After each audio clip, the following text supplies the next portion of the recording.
के हमारे पदाधिकारी, हमारे स्टेट प्रेसिडेंट्स, हमारे पूरे एमएलएज, एमपीज, एमएलसीज, ये सब यहाँ पर आए हुए हैं। कुछ ही देर के बाद ये कॉन्फ्रेंस यहाँ पे मीटिंग हॉल के अंदर यहाँ पे शुरू होने वाली है। यहाँ पे हम लोगों ने, चूंकि ये क्लोज डोर है, तो इसमें सिर्फ state presidents, MLAs, MLCs, MPs रहेंगे। बेसिकली ये है कि एमआईएम पार्टी अब पूरे देश भर में फैल चुकी है और बहुत अच्छा हमें रिस्पांस मिल रहा है। तो तमाम स्टेट प्रेसिडेंट्स को हम बुला के, एमएलएज को बुलाकर अपने अपने राज्यों की रिपोर्ट क्या है, इश्यूज क्या है, हम कैसे वहां पर पार्टी को और स्ट्रेंथन कर सकते हैं, ऑर्गेनाइजेशन सेटअप और कैसा मजबूत कर सकते हैं। तो एक कलेक्टिवली जो देश का जो माहौल है उसके ऊपर भी चर्चा करने के लिए यहाँ पर सभी इकट्ठा हुए हैं। तो this is the basic purpose of this national conference. ये प्रेस कॉन्फ्रेंस खत्म होते ही आप लोग यहाँ से जितनी जल्द चले जाएं, क्योंकि because we already late for the meeting. और ये मीटिंग आज के दिन यहाँ पर स्टेट प्रेसिडेंट्स, एमएलएज, ये वो जैसा मैं बताया उनके साथ होगी। कल दूसरी मीटिंग हमारी चेंबूर में है, ओमेगा बैंक्वेट के अंदर। वहां पर तकरीबन हमारे 1000 to 1200 हमारे जितने भी ऑफिस बेयरर्स हैं पूरे देश भर के। ऑफिस बेयरर्स मतलब डिस्ट्रिक्ट प्रेसिडेंट्स है, सिटी प्रेसिडेंट्स है, यूथ विंग है, वुमेन्स विंग है, हमारे कॉर्पोरेटर्स है, जिला परिषद के सदस्य है, नगर पंचायत के सदस्य है, ये देश भर से आए हुए हैं। तो ये एंट्री भी बड़ी रिस्ट्रिक्टेड हमने किए है, because everybody wanted to come, सब जने आना चाहते थे उसमें, लेकिन हमने आई कार्ड दिया हुआ है। तो क्योंकि हम इसके ऊपर एक गंभीर चर्चा करना चाहते हैं। साइमल्टेनियसली हमारी सोशल मीडिया की टीम जो है, वो सोशल मीडिया की टीम का हमारे पास एक वर्कशॉप साइमल्टेनियसली चलेगा। इस मीटिंग के अंदर है तो हमारा ऑर्गेनाइजेशन सेटअप को कैसे मजबूत किया जा सकता है, इसके ऊपर एक वर्कशॉप रहेगा। So these are basically the issues जिसकी वजह से हम यहाँ पर इकट्ठा हुए हैं। तो थैंक यू वेरी मच। अब आप लोगों के जो भी दूसरा मुझसे ये है, यकीनन आप लोग ये सवाल करेंगे और उसका जवाब मेरा देना जरूरी इस वजह से है कि मैं उस क्षेत्र से आता हूं जहां पर सरकार ने कल एक नई छेड़ कर दी है कि हम औरंगाबाद शहर का नाम बदल दिए है करके। हमने हमेशा से ही इस तरह की जो सरकार की कोशिशें रह रही है कि किसी सड़क का नाम बदल दो, किसी बगीचे का नाम बदल दो, किसी रेलवे स्टेशन का, एयरपोर्ट का नाम बदल दो, शहरों के नाम बदल दो। देखिए, मुद्दों का हमने पहले से ही विरोध किया है और इसलिए किया है कि इतिहास अच्छा हो सकता है, इतिहास बुरा हो सकता है। आप इतिहास के पन्नों को किताबों से फाड़ सकते हैं, आप अपने बोर्ड को वहां से हटाकर अपना बोर्ड लगा सकते हैं, लेकिन इतिहास इतिहास है। औरंगाबाद शहर एक तारीखी शहर है, एक हिस्टोरिकल वर्ल्ड ओवर एक इम्पॉर्टेंट शहर है पूरी दुनिया के अंदर। पूरे वर्ल्ड में अगर 2 वर्ल्ड हेरिटेज मॉन्यूमेंट्स कहीं पर है तो वो हमारे औरंगाबाद के अंदर है। आप कितना कन्वीनियंटली है तो शहर का नाम बदल देते हैं, उसका रिपरकशंस, उसका इम्पैक्ट क्या होने वाला है, फाइनेंशियल इम्प्लीकेशन कितना होने वाला है। जो हमारे स्टूडेंट्स हजारों की संख्या के अंदर बाहर पढ़ने के लिए गए हैं, उनको अब कितनी दिक्कतों का सामना करना पड़ेगा, सारे डॉक्यूमेंट चेंज करने पड़ते हैं। तो ये सब चीजों को देखते हुए हम इसका विरोध पहले से भी करते आए हैं। हमने तो औरंगाबाद के अंदर एक भव्य मोर्चा भी निकाला था and people from all cast, religion, सभी लोग उस मोर्चे के अंदर शामिल हुए थे, जिन्होंने ये कहा था कि नहीं, हमको औरंगाबाद शहर का नाम ही रखना है करके। आज सरकार के पास आंकड़े हैं, आज सरकार के पास नंबर्स है, हुकूमत है, तो एक तरीके से डिक्टेटरशिप हो गई है कि लोगों को कॉन्फिडेंस में लिए बिना, भाई मेरे शहर का फैसला मेरे शहर की जनता तय करेगी, ना कि मुंबई में बैठे हुए उद्धव ठाकरे साहब करेंगे, ना एकनाथ शिंदे साहब करेंगे, ना देवेंद्र फडणवीस साहब करेंगे। इसमें आप कम से कम आके हैं तो हमारी जनता से, औरंगाबाद में रहने वाले लोगों से, उनसे ये पूछिएगा। उसमें अब चूंकि नाम बदल चुके हैं आपने, तो मैं आपसे ये सवाल करना चाहूंगा कि आपने इस शहर के लिए, अब चूंकि इतने महान शख्सियत के नाम के ऊपर आपने ये किए हैं, तो कितने हजार करोड़ रुपए का पैकेज दे रहे हैं ताकि इस शहर को हम अंतर्राष्ट्रीय दर्जे का सबसे बेहतरीन शहर बना सके। मेरा ये सवाल सरकार से ये है कि अब चूंकि नाम बदलने का आपने फैसला ले ही लिया है, तो क्या जिस शहर के अंदर 8-8 दिन के बाद आज भी पानी मिलता है, वहां पर कल से हर रोज पानी मिलने वाला है? इसका जवाब दे दे देवेंद्र फडणवीस साहब। क्या जो मेरे जिले के अंदर शेतकरी आत्महत्या कर रहे हैं अब आत्महत्या नहीं करेंगे क्योंकि शहर का नाम बदल गया है? क्या मेरे शहर के जो बेरोजगार है, जो नौकरियों की तलाश के अंदर है, क्या उन्हें अब नौकरियां मिलने वाली है? इसका जवाब एकनाथ शिंदे साहब, उद्धव साहब दे दे करके उसको। जब आपके पास दिखाने के लिए कुछ नहीं रहता है तो इन्हीं मुद्दों को आप इमोशनल इश्यू बनाकर किस तरह से लोगों का मन डाइवर्ट करना है, ये सब साजिशें रची जाती है। हमने पहले भी इसका विरोध किया था, आगे भी जो लीगल तरीके से है वो लीगल तरीके से हमारा विरोध जारी रहेगा। ऑलरेडी ये मैटर हाईकोर्ट के अंदर है। आज सरकार जो एक मैटर सब जुडिस है उसके ऊपर फैसला ले लेती है तो इसके जरिए सरकार ने एक मैसेज भी देने का काम किया है कि अब हम अदालतों को भी नहीं मानेंगे, हम अदालतों का भी नहीं सुनेंगे, हम फैसला करने वाले हैं करके। वरना ये मैटर जब तक अदालत इसके ऊपर फैसला नहीं सुनाती तो सरकार को कोई ऐसी जल्दबाजी नहीं थी ये करने के लिए, लेकिन इसके जरिए सरकार ने एक मैसेज भी देने का काम किया है कि हम सुप्रीम है, हम फैसला करेंगे, हम अदालतों को भी नहीं गिनने वाले हैं करके। तो this is very unfortunate, we condemn this. और बेसिकली देखिए ये जो मुद्दा है इसके अंदर आपसी जो लड़ाई है, पहले है तो उद्धव साहब की जब सरकार थी कांग्रेस और एनसीपी के साथ में, तब उन्होंने है तो कैबिनेट के अंदर डिसीजन ले लिया बाहर निकल कर आके, और उस कैबिनेट के अंदर जब डिसीजन लिया गया है तो इक्वली गुनहगार जो थे वो सो कॉल्ड सेक्युलर पार्टीज अपने को कहने वाले कांग्रेस और एनसीपी भी उसके अंदर शामिल थी कैबिनेट के अंदर जब ये फैसला लिया गया था।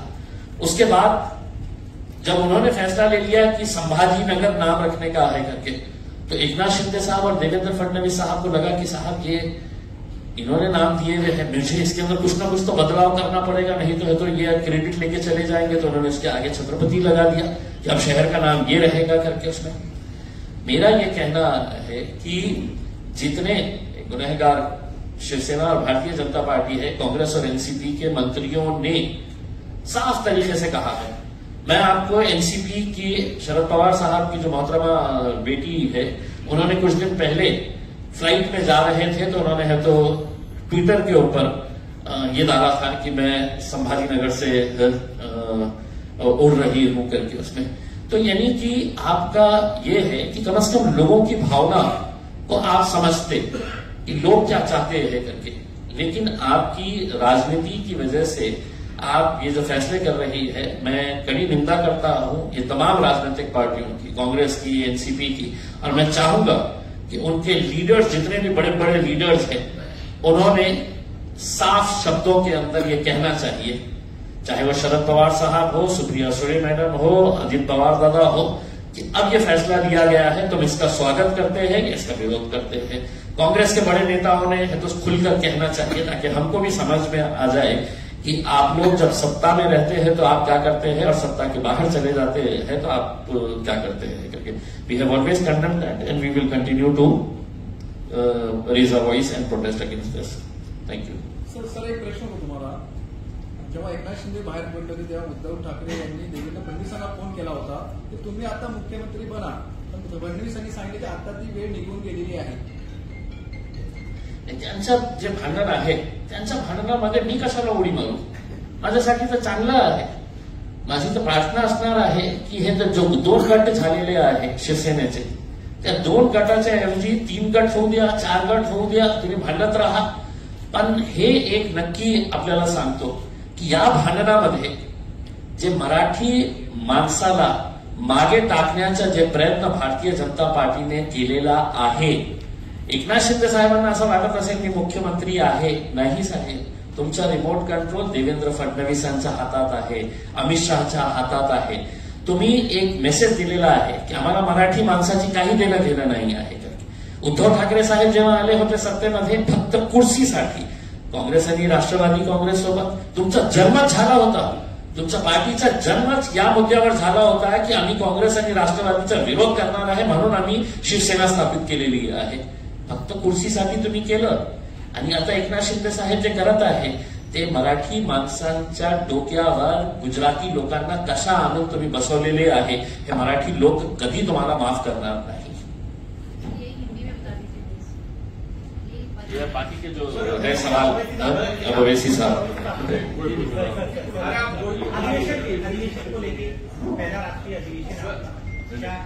अपना वक्त भी मेरा वक्त भी बचाइए। और इम्तियाज साहब ने पूरी तफसील डिटेल आपको बता दिया है, तो उसको रिपीट मत करिए। अगर आपको कोई सवाल है तो उसको पूछ लीजिए। और कितना टाइम है? हाँ, तो आपके पास 15 मिनट है। 1 2 3 4 5 6 तो 20 सवाल आप पूछ सकते हैं मेरे से। तो मैं गिनूंगा, 20 सवाल के बाद मैं जवाब नहीं दूंगा। तो आप लोग अब आप डिसाइड कर लो। हाँ, विदाउट माइट चलिए 5 पकड़ लीजिए, 25 कर लीजिए। शुरू करिए। सवाल आपका है तो बोलिए। अधिवेशन का एजेंडा आप बता दीजिए, किन नहीं, उसका जवाब ये है कि इम्तियाज साहब आपको डिटेल में बोल दिए, उसको रिपीट करना मेरे लिए आपके लिए फायदेमंद नहीं है। उसको इम्तियाज साहब बोल चुके हैं वो।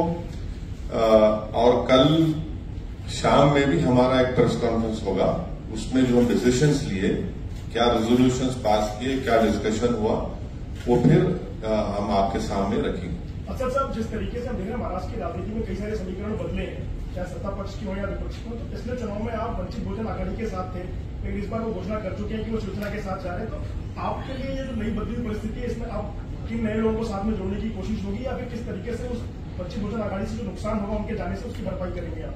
देखिए, एक बात तो मैं बताना चाहूंगा कि जब आइंदा साल लोकसभा के इलेक्शन होंगे, हम तो औरंगाबाद की पार्लियामेंट की सीट तो लड़ेंगे, क्योंकि हमारा सिटिंग एमपी है, और इंशाअल्लाह ताला वो कामयाब भी होंगे।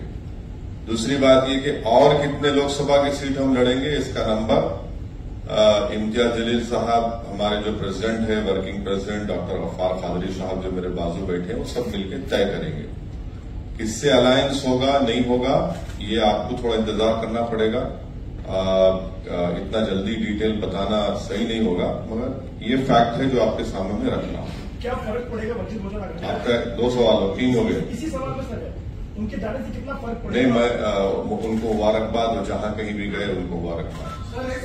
जुनैद नासिर के ऊपर ट्वीट करके ये कहा है कि सरकार, हरियाणा सरकार की ही रजिस्टर्ड गाड़ी है और कहीं न कहीं मुसलमानों को हिंसा का शिकार बनाया जा रहा है। कैसे देखते हैं, क्योंकि इसको लेकर सीधे तौर पर नाराजगी दिखाई? देखिए, जो बोलेरो गाड़ी का रिपोर्ट एक यंग जर्नलिस्ट जिसका नाम अलीशान है, उसने रिपोर्ट किया है विद वीडियो एविडेंस कि वो जो बोलेरो गाड़ी है उसको इस्तेमाल किया गया था।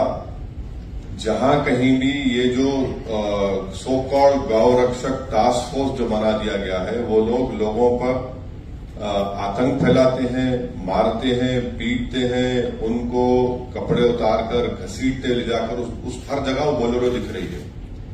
और पुलिस ने भी ये कहा कि जुनैद को और नसीर को जिस गाड़ी में किडनैप किया गया था राजस्थान से और हरियाणा लाया गया था, वो यही गाड़ी थी। तो इससे ये साफ गवर्नमेंट की गाड़ी है, इससे साफ जाहिर होता है कि ये स्टेट वायलेंस है मुसलमानों के खिलाफ। और मोदी सरकार तो लैटरल एंट्री की बड़ी बातें आप लिखते हैं, तो ये गौरक्षक को भी लैटरल एंट्री दे दी कि आप सो कॉल गौरक्षक, कि आप जो चाहे करो, जिसको मारना है मारो, पीटना है पीटो, गोली चलाओ। और हद तो ये है कि वो जो ग्रुप है, वो जो पर्टिकुलर ग्रुप है, उनका यूट्यूब पे सिल्वर बटन है। मैं देश के प्रधानमंत्री से पूछना चाह रहा हूं कि जब आप मुख्यमंत्री थे तो आपके बारे में बीबीसी ने 2 पार्ट का एक वीडियो सीरीज डाला, तो आपने अंग्रेजों के बनाए हुए गुलामी के कानून को इस्तेमाल करते हैं, उस पर बैन लगा दी यूट्यूब पर, फेसबुक पर। ये जो दंगाई है, ये जो टेररिस्ट है, टेररिज्म कर रहे हैं, उनका यूट्यूब से नहीं निकालते आप? क्यों नहीं निकालते? क्योंकि आपका एक पॉलिटिकल पर्पस सा हो रहा है। वो क्या है कि मुसलमानों के खिलाफ एक नफरत को पैदा करो। और बीजेपी और प्रधानमंत्री पसमानदा मुसलमानों की बात करती है। म्यो मुस्लिम क्या है बताओ? फिर ये म्यो मुस्लिम क्या है बताओ? जो आपके एस्पिरेशनल डिस्ट्रिक्ट प्रधानमंत्री ने बनाए, नंबर 1 बैकवर्ड डिस्ट्रिक्ट तो मेवात है। हर चीज से जो एसडीजी के इंडिकेटर्स है सबसे बैकवर्ड है इंडिया में। और जुनैद और नसीर का ये है कि राजस्थान की सरकार फौरन गोपालगढ़ की कंप्लेन जब दिया गया बॉर्डर को सील कर देती तो जुनैद नसीर जिंदा रहते। मौत हो गई मगर कोई नहीं जाते। कोई भारत जोड़ो पे पूरा भारत निकलता है और अलवर में एक रॉयल फैमिली की शादी में पूरे मौजूद, और अलवर से 1 घंटे के रास्ते पर घाटमीका है, कोई नहीं जाता वहां पर। और हद तो यह है कि उदयपुर में और एक और जगह पर एक ऐसी ही वायलेंस हुआ था जो कंडेमनेबल है। वहां पर सरकार ने 30-30 लाख रुपए 50 लाख रुपए गवर्नमेंट नौकरी दी। यहां पर बोल रहे हैं कि गवर्नमेंट के 3 स्कीम में 15 लाख देंगे। ये डिस्क्रिमिनेशन है भाई। जब मरते हैं तो आप घर को नहीं जाते, क्यों नहीं जाते? मैं अपनी स्पीच में कहूं इसलिए नहीं जाते क्योंकि अगर कोई मुसलमान की लाश के सामने खड़े हो गए तो उनको वोट नहीं मिलेगा। सर इसी से जुड़ा हुआ है, आप राजस्थान का मुद्दा लगातार उठा रहे हैं। रिपीट मत करिए, आप पे नुकसान होगा। पार्लियामेंट के घेराव का कॉल दिया गया कि अगर 15 दिन में इंसाफ नहीं मिलता तो पार्लियामेंट का घेराव देश भर के मुसलमान करेंगे, ऐसा तौकीर आजादी ने कहा। क्या आप देखिए, आप मेरी पार्टी का पूछिए, मेरी पार्टी का जवाब हम दे सकते हैं, अब हर एक का जवाब तो मैं नहीं दे सकता हूं ना। आपने एक चीज बोला था कि शिवसेना के 2 से 4, 4 से 10 होने दो या बीजेपी के होने दो, उसका फायदा आपको होगा। लेकिन यहाँ जहाँ जहाँ एमआईएम ताकतवर है, फाइट अच्छा सा दिया है, वहाँ कांग्रेस का लॉस हुआ है। कहाँ हुआ है? कांग्रेस कहाँ पे बताइए? औरंगाबाद की कहाँ? औरंगाबाद से 21 साल से शिवसेना का एमपी था ना। आप जर्नलिस्ट रह के सब बात नहीं करना मेरे भाई। सुनो, अब आप रात के 3 बजे मेरे को उठा के सवाल करेंगे तो मैं ऑटो प्ले पे आ जाता हूं। तो सुनो, आप देखो कांग्रेस का एक बात आप बहस नहीं करेंगे कि आप वो फेमस एंकर मत बन जाओ 9 बजे की तरह। तो आप ये सुनिए, राहुल गांधी कैसा हारे? मेरी वजह से हारे। अरे आप सुनो मेरी वजह से हारे राहुल गांधी। हारे ना, हार गए मान लिए ना। अरे राहुल गांधी इलेक्शन की बात, अरे इलेक्शन में हारे ना, चलो आगे। जिंदगी में नहीं हारे। वो तो मेरे को नहीं मालूम, वो आप बोलेंगे। नहीं मैं नहीं बोल सकता। तो हारे हार गए। अब वो 186 लोकसभा सीट्स पर कांग्रेस बीजेपी लड़ी, सिर्फ 186, कोई नहीं था। अनफॉर्चुनेटली मैं नहीं था। तब भी खाली 16 सीट जीती 2019 में। मैं जिम्मेदार हूं। कब तक आप ये बात करेंगे? हम लड़ेंगे और जो कोई भी वंचित समाज पे जुल्म करेगा लड़ेंगे, जीतेंगे, हराएंगे भी उनको। ये अब सुन लीजिए, ये डेमोक्रेसी है, कोई तानाशाही नहीं है। ये जो एंटाइटलमेंट की पॉलिटिक्स की बात करते हैं ना, उनको लगता है कि ये क्यों आ रहे हैं लोग। अरे भाई, वो राजा रजवाड़े खत्म हो चुके हैं। ये जमहूरियत है, लोकशाही है। आप मेरे को रोक नहीं सकते। हम लड़ेंगे। हमारा संविधान इस बात का अर्थ किया है। जहां कहीं भी हम लड़ रहे, यूपी की बात करते, कितने सीट कांग्रेस लड़ी यूपी में? बोलो भाई, 400। बीएसपी लड़ी 400। ये सवाल उनसे नहीं किया जाता। क्यों नहीं किया जाता भाई? क्योंकि उन मुसलमान नहीं है। ये प्रॉब्लम है। चलिए, अभी 6 सवाल हो गए।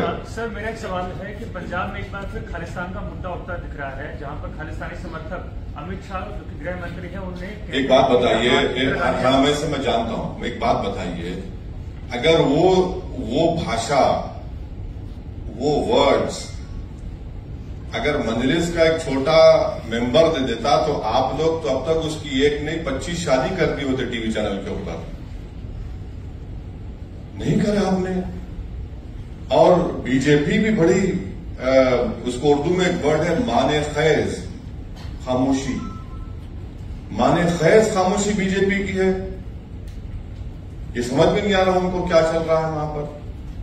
और तीसरा, कल आए थे ना छोटा रिचार्ज मुंबई में, उनसे पूछ लेते आप क्या हो रहा है। उनकी सरकार है, मेरी सरकार तो नहीं है ना। उनको भी पूछ लेते हैं।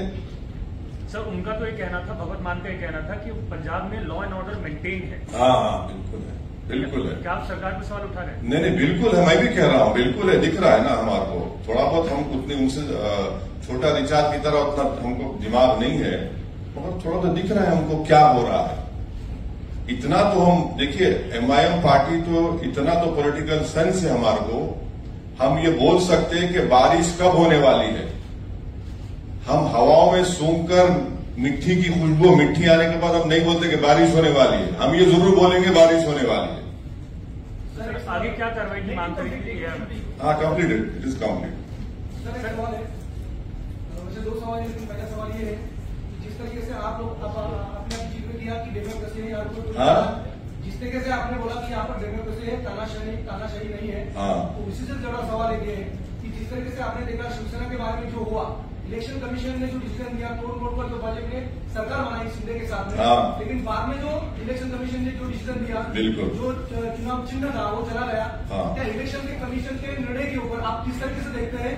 ये पहला सवाल। और दूसरा सवाल ये है कि आपने देखा कि कल उद्धव ठाकरे से अरविंद केजरीवाल मिले, जैसे कि सब लोग अभी बोल रहे हैं कि छोटी छोटी रीजनल पार्टियां एक साथ आकर बीजेपी से लड़नी चाहिए, तो आपका एजेंडा क्या है?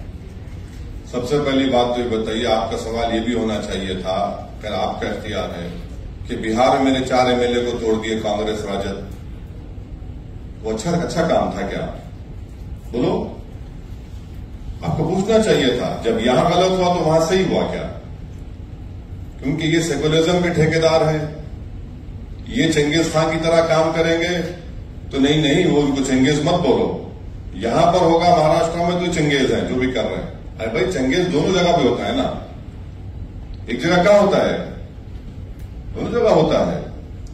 सर डॉक्टर उदित राज जी का कहना है कि अगर मोदी जी आपकी राजनीतिक कब्र न खुदी तो देश की खुद जाएगी। कौन बोले हैं? डॉक्टर उदित राज है, INC से है, कांग्रेस पार्टी। क्या बोला उन्होंने कहा कि अगर मोदी जी आपकी राजनीतिक कब्र न खुदी तो देश की खुद जाएगी, दोनों में से कुछ एक जरूर। नहीं, मैं तो इस पे नहीं बोल सकता मैडम, मैं खबर बनाने का एक्सपर्ट नहीं हूं, मैं जिंदा रखने वालों में का एक्सपर्ट हूं। अब जिसकी खबर बनेगी उन्हें फूल चढ़ाएंगे, मैं नहीं बोल सकता इस बारे में। बात हो रही है, नहीं दोनों दिया मैं, आप एक सवाल का जवाब इलेक्शन कमीशन के डिसीजन के ऊपर मैं दोनों दिया हूं ना, मैं दोनों दिया हूं। आपको पसंद नहीं आया तो कबूल कर लो आप, मैं आपकी जरूरी नहीं है कि आपको मुतमईन करके जाऊं। हाँ ठीक है, जब चुना, हम पहले ही इंट्रोडक्शन में आपने सवाल किया था, उसका जवाब दिया हूं, आप अटेंशन नहीं है। बोलिए। मेरा सवाल ये है कि लास्ट महीने भी और इस महीने भी वाशी में, जहां नवी मुंबई में सकल हिंदू समाज की एक मोर्चा होने वाली, लव जिहाद और कॉज लॉटर करेगी, इसके बारे में आपका क्या बोलना? ये उनको चाहते हैं लॉ। हाँ नहीं ये तो है ना। इम्तियाज साहब ने बोला कि शेतकारी संगठन के लोग वो जो किसान खुदकुशी कर रहे, उस पर कोई धरना प्रदर्शन नहीं होगा।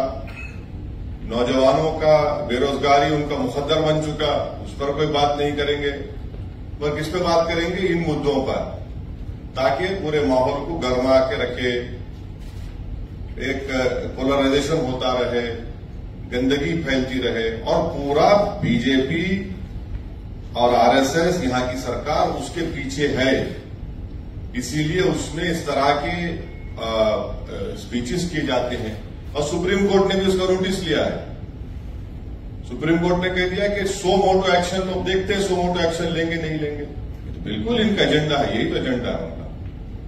सर मेरी तरफ से एक आखिरी सवाल, मध्य प्रदेश में ये कहा जा रहा है कि मदरसों के अंदर योग होना चाहिए, जैसे किसी भी शैक्षणिक संस्था के अंदर योग होता है, वैसे मदरसों के अंदर भी होना चाहिए, जबकि मध्य प्रदेश के कई मदरसों के बच्चों ने इसको अपोज किया है कि हमारे इस्लाम में योग की कोई प्रथा नहीं है और न कि ये किसी शैक्षणिक संस्था के अंदर कंपल्शन होना चाहिए। देखिए, जो मदरसा खोलते हैं ना, वो आर्टिकल 30 के तहत, फंडामेंटल राइट के तहत खोला जाता है। अब उसमें आप मेरा फंडामेंटल राइट मुझसे नहीं छीन सकते आप, वो मेरा फंडामेंटल राइट है, वो सरकार को समझने की जरूरत है। जब मैं इसको आर्टिकल 30 के तहत खोलता हूं तो आप कैसा किसी को फोर्स करेंगे? सर मेरा एक सवाल है कि मुंब्रा में जो है आपने कहा कि हर जगह हम लोग ताकत से लड़ने की कोशिश करते हैं, हम लोग वहां पर लड़वा दें। आपके 2 बार MLA वहां पर लड़ने की कोशिश किया है, एक एमएलए तो आपका जो है वो छोड़कर पार्टी चला गया। तो आगे जैसे आपने 2 बार देखा कि ऐसा हुआ है, तो थर्ड टाइम आप कैंडिडेट चुनेंगे, तो आपने क्या उसके लिए एजेंडा तैयार किया गया है? तो वो जो कहावत है ना, दूध के जले छाछ को भी फूंक फूंक कर पीते हैं, तो हम दूध के जले हुए हैं। इंशाल्लाह पूरी कोशिश करेंगे कि जमीर फरोश, कफन चोर, बेईमानों को टिकट नहीं देंगे। सर एक सवाल और है कि 2014 में जो है पुलिस कभी भी आपको कहीं भी परमिशन देना नहीं चाहती, हमेशा रोका जाता है। पर 2014 में आपको जिस तरह आप हैदराबाद में घर घर जाकर जैसा आप ट्रेन चलते हैं, उसी तरह आपने मुंब्रा में भी कोशिश की थी कि मुंब्रा में नहीं हुआ। सर आपको परमिशन भी मिली थी 2014 में, मगर आप होटल में रुके रहे, मगर आप नहीं, गलत बात क्या है। वजह? नहीं, गलत बात है। 2014 मुंब्रा में मेरे को परमिशन नहीं मिली। अगर मिलती तो मैं बराबर आता। मैं तो कहता हूं कि अल्लाह ने मुझे पैरों में मेरे पहिए भी पैदा किए हैं, तो चलने का मेरे को बहुत शौक है, मगर परमिशन नहीं मिली। और जब मिलेंगी इंशाल्लाह मिलेंगी, मैं जाऊंगा ना। अभी तो हम इसीलिए मुंब्रा में ही कर रहे हैं सब चीजें, क्योंकि एक महाशय हैं, उनको बहुत आसमान पे उड़ते रहते हैं, वो समझते हैं कि कुछ भी कर लेंगे, ये हम करेंगे। सर जी, संयुक्त विपक्ष की बात होगी, जो नहीं मेडिटेशन की बात पे क्या कहना आपको? डिमांड किया है हिंदू परिषद और बजरंग दल बैन होना चाहिए। कौन? आईएमसी। हाँ, आईएमसी क्या आईएमसी क्या है? आईएमसी इतिहाद मिलत कौंसिल। मैं नहीं जानता कौन सा ऑर्गेनाइजेशन है। अरे उनसे पूछ लो भाई, मेरे को क्यों पूछते? मेरा असद जी, 2024 में संयुक्त विपक्ष की जो बातचीत हो रही है, उसमें आप कितनी संभावना देखते हैं, फिर आप किस तरफ खड़े हैं? अच्छा, आप उनसे बात करा दीजिए ना हमारी। आप हम चलो, मैं आपको इसके आ दे रहा हूँ, चलो बात करो। आपको भी देता हूँ मैं, आपको संभावना नहीं, आपको देता हूँ जिम्मेदारी। चलिए बात कराइए ना, हम तो बहुत बात करा दीजिए। अब मैं तो बोलो बात करा दीजिए। अब वो बात नहीं करके आप लोग चलाते वो टीम, फुला टीम, ऐसा टीम। अरे वो बात करा दो ना। सर ठीक है सर, लेकिन एक सवाल उससे जुड़ा हुआ एक सवाल है, आप उसका जवाब नहीं देना चाहते, लेकिन ये जवाब तो दे दीजिए कि अगर रीजनल पार्टी एक साथ आती है तो क्या बीजेपी को टक्कर दे सकेगी? क्या अगले चुनाव में? एक बात सुनिए, एक बात सुनिए। तेलंगाना में 2014, 2018 के असेंबली इलेक्शन हुए, बीजेपी कैसा हार रही वहां पे? आपको सोचना पड़ेगा। 2014, 2018 में बीजेपी को हरा दिए, बीजेपी नहीं जीती वहां पर। अब इस साल दिसंबर में होंगे, नहीं जीतेगी बीजेपी इंशाल्लाह तेलंगाना में। इसका क्रेडिट थोड़ा तो हमको दो। आटे में जितना नमक डाल उतना तो क्रेडिट दो मेरे को, इतना तो दिल बड़ा कर लो, उतना तो दो। आपको नहीं बोल रहा हूं, आपको नहीं बोल रहा हूं, मैंने आपको क्यों बोलूंगा? मेरा आप मेरे दुश्मन है क्या पर्सनल? आप जर्नलिस्ट है, अपना काम कर रहे हैं आप। सर मेरा सवाल होगा कि शिवसेना टूटने के बाद कई सारे जो पार्टियां हैं वो उद्धव ठाकरे के पास पहुंच रही हैं। आप भी मुंबई पहुंचे, कितनी पार्टियां हैं जो उनके पास पहुंच रही है, उद्धव ठाकरे से मुलाकात करने पहुंच रही है। कल आम आदमी पार्टी पहुंची, उससे पहले सपा पहुंची थी, तो क्या आप वैसे भी पहुंचने वाले हैं उद्धव ठाकरे से मुलाकात करने? सिंपैथी है? नहीं सर, मैं क्यों पहुंचूंगा? मैं जनता के दरवाजे पर पहुंचूंगा। मैं गरीब के घर पे जाऊंगा, मैं जुनैद नासिर के घर पे जाऊंगा, विशालगढ़ में जो परसों दरगाह के सामने शिवरात्रि के दिन जो पटाखे दरगाह की तरफ मारे गए, मैं उस दरगाह के पास जाऊंगा। जिस पे जुल्म हो रहा है उसके पास जाऊंगा मैं।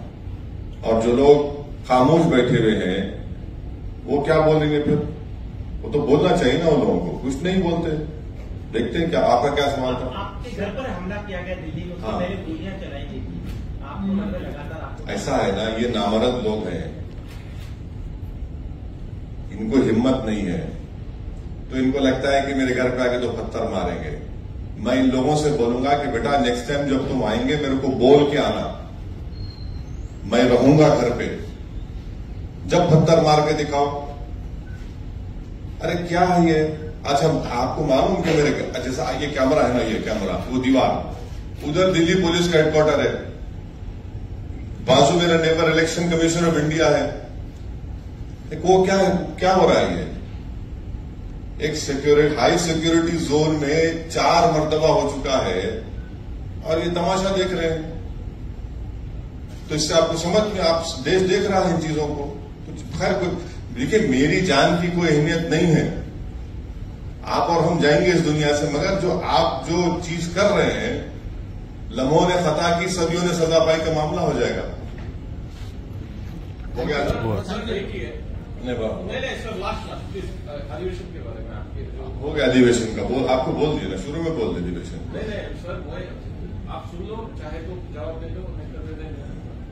सर उत्तर प्रदेश में मायावती ने एक अलग फंडा यूज किया कि गणेश नहीं हाथी है, क्योंकि वो जो बीएसपी है एक टिपिकल समाज का पार्ट है, ऐसा उसमें एक स्टैंप लगा था। लेकिन जो उन्होंने एक नया फंडा इख्तियार किया कि हाथी नहीं गणेश है, वो जीत गई। अभी उसके बाद जो हुआ तो एमआईएम भी यहाँ पर या पूरे देश में कुछ ऐसा करने वाली है क्या सोचा? नहीं, बहुत कुछ सोचे हम, आपको क्यों बोलेंगे? ये तो आप वैचारिक धारा को चेंज करने वाले नहीं आपको क्यों बोलेंगे? जब बोलना है बोलेंगे, अभी क्या जल्दी है? हमारे जरिए तो हाँ, आपके जरिए से ही फैलाएंगे, फिक्र मत करिए।